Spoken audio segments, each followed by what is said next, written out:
السلام علیکم ورحمۃ اللہ وبرکاتہ۔ نحمدہ ونصلی ونسلم علی رسولہ الکریم۔ عبادت صرف اللہ رب العالمین کی، اللہ تعالیٰ کے سوا کوئی عبادت کے لائق نہیں۔ اس کی اہمیت پہلے کلپس میں بیان ہو چکی ہے اختصار کے ساتھ۔ جتنا یہ زیادہ اہم اور قیمتی عنوان اور موضوع ہے، ہم مسلمانوں نے اس کو اتنا ہی غیر اہم اور غیر ضروری سمجھ رکھا ہے۔ ہم زبان سے اقرار تو کرتے ہیں سب کہ اللہ کے سوا کوئی عبادت کے لائق نہیں، لیکن اس کا معنی، اس کا مطلب، اس کا مفہوم لوگوں کو سرے سے معلوم ہی نہیں۔ لوگ جانتے ہی نہیں کہ اس کا مطلب کیا ہے کہ اللہ کے سوا کوئی عبادت کے لائق نہیں۔ میں اس کلپ میں انشاءاللہ الرحمن یہ سمجھانے کی کوشش کروں گا کہ اللہ کے سوا کوئی عبادت کے لائق نہیں، اس کا مطلب کیا ہے۔ آسان اور سادہ الفاظ میں اگر سامعین، ناظرین غور کریں گے تو اللہ نفع بڑا دے گا، زندگی میں بھی اور آخرت میں بھی انشاءاللہ الرحمن۔ اور میں کوئی کچی بات اور بغیر دلیل کے انشاءاللہ کہہ کر نہیں ہٹوں گا۔ اللہ اپنی ذات میں بھی اکیلا ہے، اپنی صفات میں بھی اکیلا ہے، اپنے حقوق میں بھی اکیلا ہے، اپنے اختیارات میں بھی اکیلا ہے۔ نہ اللہ کی ذات میں کوئی شریک ہے، نہ اللہ رب العالمین کی صفات میں کوئی شریک ہے، نہ اللہ رب العالمین کے حقوق میں کوئی شریک ہے، اور نہ ہی اللہ رب العالمین کے اختیارات میں کوئی شریک ہے۔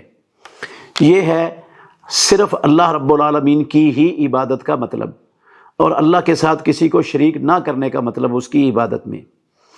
مگر مسلمانوں نے لا علمی کی بنیاد پر اللہ کی ذات میں بھی شریک بنا رکھے ہیں، اللہ کی صفات میں بھی شریک بنا رکھے ہیں، اللہ کے حقوق میں بھی شریک بنا رکھے ہیں، اور رب العالمین کے اختیارات میں بھی اس کی مخلوقات کو شریک بنا رکھا ہے۔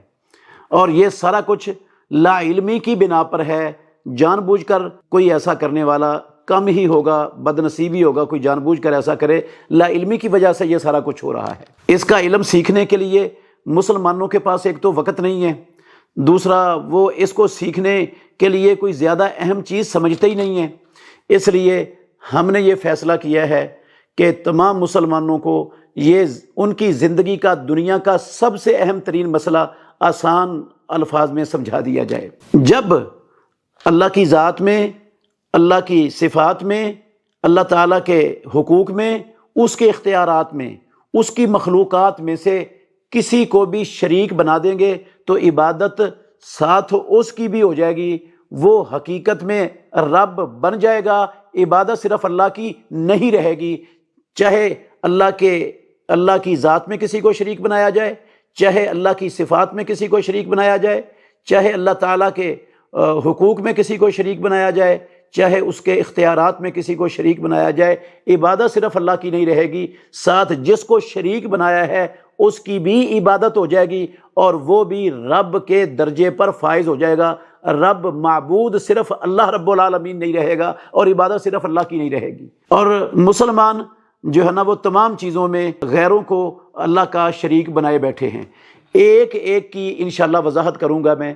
سب سے پہلے اس کلپ میں ہم یہ سنیں گے کہ اللہ کے اختیارات میں شرک کیسے ہوتا ہے۔ اللہ رب العالمین کا اختیار، چند مثالیں دوں گا، اس میں سے پہلی مثال اچھی طرح ذرا سمجھ لینا۔ اللہ رب العالمین کا اختیار ہے کسی چیز کو حلال کرنا اور کسی چیز کو حرام کرنا۔ حلال و حرام کا اختیار صرف اور صرف اللہ رب العالمین کا ہے۔ اللہ رب العالمین نے اپنے سوا کسی کو یہ اختیار دیا ہی نہیں۔ یہ صرف معبود کا اختیار ہے۔ آسان لفظوں میں اللہ کا اختیار ہے اور معبود کا اختیار ہے۔ جو معبود نہ ہو اس کو یہ اختیار حاصل نہیں ہوتا۔ اس کی دلیل اللہ رب العالمین کا فرمان ہے قرآن مجید میں، وَلَا تَقُولُوا لِمَا تَصِفُ أَلْسِنَتُكُمُ الْكَذِبَ هَذَا حَلَالٌ وَهَذَا حَرَامٌ لِتَفْتَرُوا عَلَى اللَّهِ الْكَذِبَ إِنَّ الَّذِينَ يَفْتَرُونَ عَلَى اللَّهِ الْكَذِبَ لَا يُفْلِحُونَ۔ سورہ نحل کی 116 نمبر آیت ہے۔ فرمایا رب العالمین نے، وَلَا تَقُولُوا لِمَا تَصِفُ أَلْسِنَتُكُمُ الْكَذِبَ هَذَا حَلَالٌ وَهَذَا حَرَامٌ، مت کہو اس چیز کو جو تمہاری زبانیں جھوٹ بیان کرتی ہیں کہ یہ حلال ہے اور یہ حرام ہے۔ لِتَفْتَرُوا عَلَى اللَّهِ الْكَذِبَ، تو تاکہ تم اللہ رب العالمین پر جھوٹ باندھو. اِنَّ الَّذِينَ يَفْتَرُونَ عَلَى اللَّهِ الْكَذِبَ لَا يُفْلِحُونَ، یقیناً وہ لوگ جو اللہ پر جھوٹ باندھتے ہیں وہ کامیاب نہیں ہو سکتے. کسی چیز کو حلال قرار دینا یا حرام قرار دینا اللہ کے سوا کسی انسان کا، یہ اللہ پر جھوٹ باندھنا ہے. اس آیت سے یہ ثابت ہوا، کیونکہ جب یہ کہا جائے نا یہ چیز حلال ہے یا یہ حرام ہے، تو اس کا مطلب یہی ہوتا ہے کہ اس کو اللہ مالک الملک نے حلال کیا ہے اور اللہ رب العالمین نے اس کو حرام کیا ہے. اس کا مطلب یہی ہوتا ہے.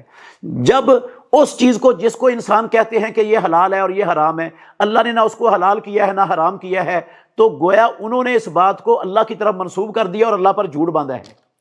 تو یہ حق صرف اللہ کا ہے حلال و حرام کا. جو یہ کسی اور کو دیتا ہے وہ اللہ پر جھوٹ باندھتا ہے. اور اسی طرح اللہ رب العالمین نے فرمایا قُلْ أَرَأَيْتُمْ مَا أَنزَلَ اللَّهُ مِن رِزْقٍ فَجَعَلْتُم مِّنْهُ حَلَالًا وَحَرَامًا اللَّهُ أَذِنَ لَكُمْ أَمْ عَلَى اللَّهِ تَفْتَرُونَ. اس آیت سے بھی اللہ رب العالمین اس بات کو وضاحت سے بیان کر رہے ہیں کہ کسی چیز کو حلال یا حرام کرنا یہ صرف اللہ رب العالمین کا حق ہے، اور جو اللہ کے سوا اپنے لیے یہ حق کسی چیز کو حلال کہتا ہے حرام کہتا ہے، اللہ نے نہ اس کو حلال نہ حرام کہا ہو، تو وہ اللہ رب العالمین پر جھوٹ باندھتا ہے. اللہ پر جھوٹ تبھی ہوگا جب یہ حق اللہ کا ہے اور اللہ رب العالمین نے کسی کو یہ نہیں دیا اور وہ اللہ کی طرف اس کو منسوب کر رہا ہے، تو جھوٹ ہو جائے گا. اللہ رب العالمین نے قرآن مجید میں ذکر کیا ہے کہ اہل کتاب کہ یہود و نصارہ نے یہ حق اپنے عالموں اور اپنے درویشوں کو دے رکھا تھا. فرمایا اتخذوا احبارہم ورہبانہم اربابا من دون اللہ، انہوں نے اپنے عالموں کو اور اپنے جو ہے نا درویشوں کو اللہ کے سوا رب بنا لیا تھا. وما امروا الا لیعبدوا اللہ مخلصین لہ الدین، حالانکہ ان کو حکم یہ تھا کہ صرف اور صرف اللہ رب العالمین کی عبادت کریں، خالص اس کے لیے دین کو کرتے ہوئے صرف اس کی عبادت کریں. حکم ان کو یہ تھا. آپ اللہ رب العالمین کے ان صاف اور واضح الفاظ پر تھوڑا سا غور کریں گے تو بات سمجھنا بہت آسان ہو جائے گی. اللہ نے فرمایا حکم ان کو یہ دیا گیا تھا صرف اللہ کی عبادت کریں، اور انہوں نے اپنے عالموں کو اور اپنے درویشوں کو رب بنا لیا تھا. اس کا کیا مطلب ہے؟ کہ وہ اپنے عالموں کی اور درویشوں کی عبادت کرتے تھے.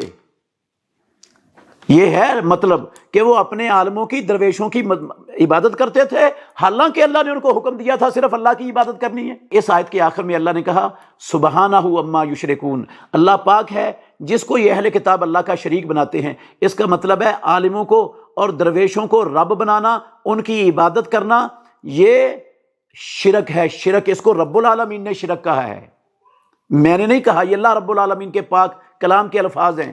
یہ سورۃ توبہ کی 31 نمبر آیت ہے. تو یہ اہل کتاب نے اپنے عالموں اور درویشوں کو رب کیسے بنایا تھا، کیسے ان کی عبادت ہوتی تھی؟ ترمذی شریف کے اندر حدیث ہے، حضرت عدی بن حاتم رضی اللہ تعالیٰ عنہ نے یہ آیت سنی تو یہ آیت سن کر کہنے لگے رسول اللہ صلی اللہ علیہ وسلم سے کہ ہم نے رب تو نہیں بنایا تھا یا انہوں نے رب تو نہیں بنایا تھا. عدی رضی اللہ عنہ چونکہ عیسائیت میں رہ کر آئے تھے تو وہ جانتے تھے عیسائیت کو. تو رسول اللہ صلی اللہ علیہ وسلم نے فرمایا کیا جو چیز ان کے عالم اور ان کے درویش ان کے لیے حلال کرتے تھے، کیا اس کو حلال نہیں سمجھتے تھے؟ جس کو وہ حرام کہہ دیتے تھے اس کو یہ حرام نہیں سمجھتے تھے؟ انہوں نے کہا اللہ کے نبی ایسا تو تھا. آپ نے فرمایا فَتِلْكَ عِبَادَتُهُمْ، اسی کا نام ہے ان کی عبادت کرنا، اور یہی مطلب ہے ان کو رب بنانے کا. یہ اختیار اللہ کا ہے حلال و حرام کا، اور یہود و نصارہ نے یہ اختیار دے دیا اپنے عالموں اور اپنے درویشوں کو، اور اللہ نے اس کو رب بنانا کہا اور محمد الرسول اللہ صلی اللہ علیہ وسلم نے اس کو ان کی عبادت کرنا کہا. تو ثابت ہوا اس سے کہ جب اللہ کا اختیار اللہ کی مخلوقات میں سے کسی کو دے دیا جائے تو وہ معبود بن جاتا ہے، رب بن جاتا ہے، اور اختیار دینا ہی اس کی عبادت ہو جاتی ہے. اس کو اللہ رب العالمین نے عبادت کہا ہے، اور اللہ رب العالمین نے قرآن مجید میں اس کو رب بنانا کہا ہے. اس مثال کا باقی حصہ انشاءاللہ اگلے کلپ میں آپ سنیں گے.